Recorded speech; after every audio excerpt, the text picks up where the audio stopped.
Hi friends, இன்றைக்கி ஈஸியான மெத்தடில் ப்ரெட் அல்வா பார்க்க போகிறோம். அதிக ட்ரைனேஜ் சேர்த்து நெய் சேர்த்து இந்த ப்ரெட்டை நம்ம வாங்குகிற பக்குவம் ஒன்று இருக்குது. வீடியோ முழுவதும் பாருங்கள், தெளிவாக சொல்கிறேன். ப்ரெட்டோடைய சைஸை பொறுத்தும் அதோடைய குவான்டிட்டி பொறுத்தும் நம்ம இந்த சைஸை வெட்டிக்கணும். அதாவது பெரிய ப்ரெட்டு சைஸெல்லாம் இருக்கும், அதெல்லாம் நம்ம ஒரு 8 சைஸாக வெட்டிக்கலாம்.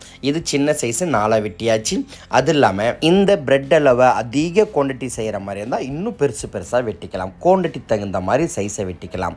இப்போ இந்த மாதிரி கட்டமாக வெட்டிட்டு எண்ணெய் காய வச்சுட்டு அந்த எண்ணெய் எந்த அளவுக்கு காஞ்சிருக்குன்னு சொல்லிட்டு ஃபஸ்ட்டு ஒரு ப்ரெட்டை போட்டு பாருங்கள். அந்த ப்ரெட்டு நமக்கு எந்த அளவுக்கு வேகத்தில் பொன்னிறம் ஆகுது, இல்லை போட்ட உடனே தீஞ்சிடுதான்னு பாருங்கள். கண்டிப்பாக தீச்சல் விடக்கூடாது. நீங்கள் எந்த அளவுக்கு பார்த்து பொன்னிறமாக, அதாவது இந்த ஊட்டி வரிக்கிறதுக்கு இல்லையா, அந்த மாதிரி அப்படியே பார்த்தோன்னா ட்ரையாக இருக்கிற மாதிரி இருக்கணும், பொன்னிறமாக இருக்கணும். தீச்சல் கண்டிப்பாக விட்டிங்கன்னா உங்களுக்கு சுவை கிடைக்காது.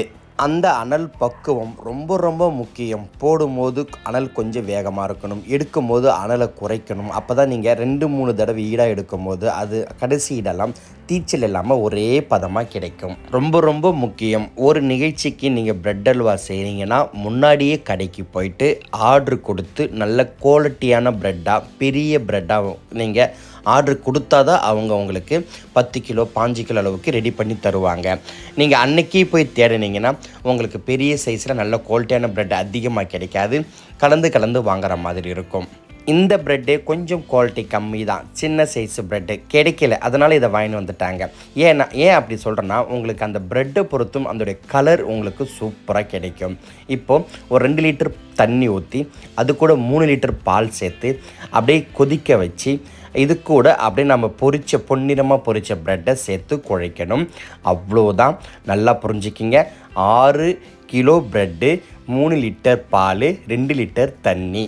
இந்த பால் கொதி வந்ததும் நம்ம பொரித்து வச்சுருந்த அந்த ப்ரெட்டை இது கூட சேர்த்து நல்லா குழைக்கணும். அதாவது நீங்கள் கொஞ்சம் தண்ணி 1 லிட்டர் கூட சேர்த்துக்கலாம்.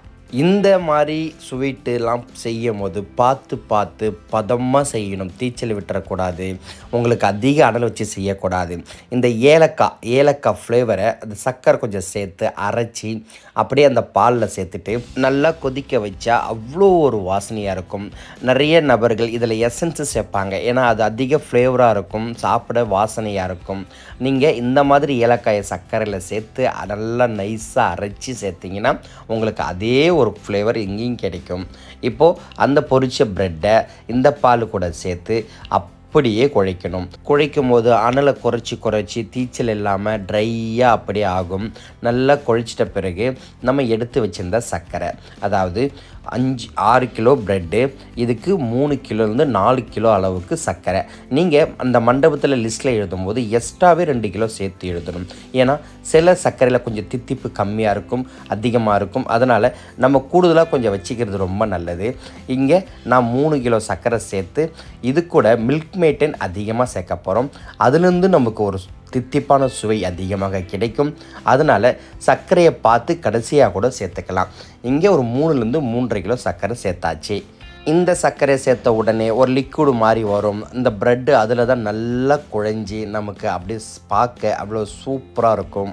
மற்றபடி எந்த ஒரு இதில் ஒரு கிரிட்டிக்கான பொசிஷனே கிடையாது. அதாவது ப்ரெட்டை பொரிச்சிக்கிறோம், பாலை கொதிக்க வைக்கிறோம், அதை எடுத்து இதில் சேர்க்குறோம், இதுக்கு ஃப்ளேவர் ஏலக்காய் சேர்க்குறோம், இது கூட சர்க்கரை சேர்க்குறோம். இது கூட அடுத்து நம்ம சேர்க்க போகிற பொருட்களின் விலை தான் அதிகம். ட்ரைனட்ஸ், அந்த முந்திரி, பாதாம், திராட்சை, பேரிச்சம்பழம் இதெல்லாம் சேர்த்து அதோட சுவையே ரொம்ப அதிகப்படுத்தி கொடுக்கும். இப்போ மில்க் மெட்டினை உடைச்சி ஊற்றும் போது தயவு செய்து கையை உள்ளே விடாதீங்க. பிளேடு மாதிரி இருக்கும், நீங்கள் கையை உள்ளே விட்டு எடுத்தாலே உங்களுக்கு கிழிச்சிடும். நிறைய வளர்ந்து வரும் மாஸ்டர்கள், சின்ன பசங்க ஆர்வத்தில் அதை சாப்பிட்றேன்னு சொல்லிட்டு கையை உள்ளே வச்சு கிழிச்சிக்குவாங்க. அதனால் நீங்கள் அப்படியே ஓப்பன் பண்ணி நீங்கள் ஃபுல்லாக வடிகட்டிட்டு எடுத்து கீழே வச்சுருங்க. இந்த மில்க் மெட்டன் ஊற்றின உடனே இதில் பேரிச்சம்பழத்தை அப்படியே பிச்சு வச்சுருந்தோம். நீங்கள் கட்டமாக கூட கட்டிக்கலாம். இங்கே பெருசாக இருந்ததுனால நான் நாராக பிச்சின மாதிரி செய்து அதை சேர்த்துட்டோம். முந்திரி திராட்சை, அந்த முந்திரி திராட்சையை நீங்கள் எண்ணெயில் பொரித்து சேர்த்தாதான் அந்த வாசனையும் அதை சாப்பிடவும் உங்களுக்கு ஒரு சுவை கிடைக்கும். நிறைய நபர்கள் அப்படியே அதில் போட்டு கிளறீங்க. அதை விட இந்த மாதிரி அனல் பக்குவத்தில் நல்லா பொன்னிறமாக பொரித்து சேர்க்கும் போது இந்த முந்திரி சாப்பிடும் அந்த வாசனையும் நமக்கு நல்லா கிடைக்கும். இப்போது இது கூட நமக்கு பெருச்சம்பழம் சேர்த்தாச்சு, மில்க் மெட்டின் சேர்த்தாச்சு, முந்திரி திராட்சை சேர்த்தாச்சு. இப்போது பாதாம், அந்த பாதாம் பருப்பை நல்ல ஸ்லைஸாக அப்படியே வெட்டி எடுத்து முன்னாடியே வச்சாச்சு. இங்கே பாருங்கள், இந்த மாதிரி வெட்டி சில பேர் அரைச்சி கூட தூவுறாங்க. அப்படி சேர்க்கக்கூடாது. நம்ம பாதாம் இந்த மாதிரி ஸ்லைஸெல்லாம் வெட்டி போடும்போது தான் சாப்பிடும்போது நமக்கு பார்வைக்கும் அந்த சாப்பிடுறதுக்கும் ரொம்ப நல்லாயிருக்கும். பிரெட் அல்வா செய்கிறதுக்கு விலை அதிகம், ஆனால் பாலோ ப்ரெட்டோ விலை அதிகமும் கிடையாது. இது கூட இவ்வளோ ட்ரைனஸ் சேர்க்குறோம், இதெல்லாம் விலை அதிகம். இதெல்லாம் சேர்த்து சாப்பிடும்போது தான் நமக்கு அதை சாப்பிட்றதுக்கு ஒரு நல்ல ஒரு விருப்பமாக இருக்கிறது. கடைசியாக 1/2 லிட்டர் நெய், அந்த நெய்யை கடைசியாக ஊற்றி அப்படியே கிளறிட்டு நம்ம வச்சுட்டா சாப்பிட பரிமாறும் போது எடுக்கும் போது அவ்வளோ ஒரு ஃப்ளேவராக நைஸாக சாஃப்டாக இருக்கும். ரொம்ப நல்லா இருந்துச்சு. இதை தான் இந்த ப்ரிப்ரேஷன் தான் அதிகமாக செய்யும் போது நமக்கு பெரிய வேலை மாதிரி தெரியும். இவ்வளோ சிம்பிளாக நீங்கள் இதோட அளவும் இதோட பதமும் பக்குவமும் கரெக்டாக செஞ்சிங்கன்னா ரொம்ப நல்லாயிருக்கும். உங்களுக்கு பிரெட் அல்வாவில் கலர் வேணும்னா நீங்கள் வாங்குகிற ப்ரெட்டை பொறுத்து தான் இருக்குது. அது மட்டும் இல்லாமல் ஏற்கனவே அது ஹீட்டான ப்ரெட்டு தான். அதனால் அது எண்ணெயில் பொரிக்கும் போது நீங்கள் எந்த அளவுக்கு ஸ்லோ ஃப்ளேமில் வச்சு பொன்னிறமாக எடுக்கிறீங்களோ அந்த அளவுக்கு நல்ல கலர் கிடைக்கும்.